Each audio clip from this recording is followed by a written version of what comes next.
Hi friends, welcome to my channel stocks corner. ఇవాళ market updates క్విక్గా discuss చేద్దాం. Check in to the video. ఇవాళ market updates కనుక చూసినట్లయితే సెన్సెక్స్ 317 పాయింట్స్ పెరిగి 77,606 దగ్గర క్లోజ్ అయింది. అలాగే నిఫ్టీ 50 105 పాయింట్స్ పెరిగి 23,591 దగ్గర క్లోజ్ అయింది. అలాగే బ్యాంక్ నిఫ్టీ 366 పాయింట్స్ పెరిగి 51,575 దగ్గర క్లోజ్ అయింది. అలాగే నిఫ్టీ మిడ్ క్యాప్ 193 పాయింట్స్ పెరిగి 51,839 దగ్గర క్లోజ్ అయింది. నిఫ్టీ ఫార్మా 85 పాయింట్స్ కరెక్ట్ అయ్యి 21,275 దగ్గర క్లోజ్ అయింది.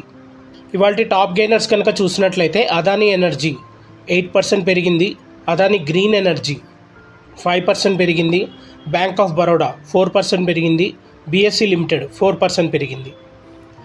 అలాగే టాప్ లూజర్స్ కనుక చూసినట్లయితే సోనా బిఎల్డబ్ల్యూ 5% కరెక్ట్ అయింది. టాటా మోటార్స్ 5% కరెక్ట్ అయింది. AU small finance bank 3% correct అయింది. ఐఆర్ఎఫ్సి 3% కరెక్ట్ అయింది. ఇవాళ మార్కెట్ ట్రెండ్ కనుక మనం గమనించినట్లయితే నిన్నటి వరుస నష్టాల నుంచి ఆల్మోస్ట్ మార్కెట్స్ ఇండిసెస్ అన్నీ రికవర్ అయ్యాయి. సో మనకి గ్లోబల్గా ట్రంప్ గారు విధిస్తున్న ఆటోమోటివ్ టారిఫ్స్ వల్ల ఈరోజు ఆటోమోటివ్ సెక్టార్స్ అలాగే ఫార్మా సెక్టర్ ఈ రెండు కొంతవరకు రియాక్ట్ అయ్యాయి.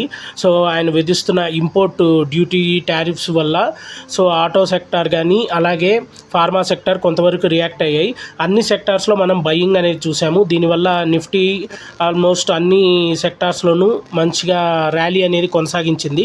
సో ఎండింగ్కి వచ్చేసరికి సెన్సెక్స్ 317 పాయింట్స్ పెరిగి ఆల్మోస్ట్ 77,606 దగ్గర క్లోజ్ అయింది. అలాగే నిఫ్టీ 105 పాయింట్స్ పెరిగి ఆల్మోస్ట్ నియర్ బై 23,600 మార్క్ని టచ్ అయింది. మనకి ఎండింగ్కి వచ్చేసరికి 23,591 దగ్గర క్లోజ్ అయింది. అలాగే బిఎస్సి మిడ్ క్యాప్ ఇండెక్స్ 0.5% పెరిగింది. అలాగే స్మాల్ క్యాప్ ఇండెక్స్ 1% వరకు పెరిగింది. అలాగే నిఫ్టీ 4.6% పెరిగింది ఈ మార్చ్ సిరీస్ మొత్తంలో. మనకి ముందుగా చెప్పుకున్నట్టుగా ట్రంప్ గారు విధిస్తున్న ఇంపోర్ట్ ఛార్జెస్ టారిఫ్స్ మీద ఆటో సెక్టర్ అలాగే ఫార్మా సెక్టర్ వరకు ఇంపోర్ట్స్ మీద టారిఫ్స్ విధిస్తున్నందువల్ల ఆ రెండు సెక్టార్స్ మాత్రమే కొంతవరకు రియాక్ట్ అయ్యాయి. ఆటో సెక్టర్ అయితే 1% వరకు నష్టపోయింది. ఫార్మా సెక్టర్ 0.4% వరకు నష్టపోయింది.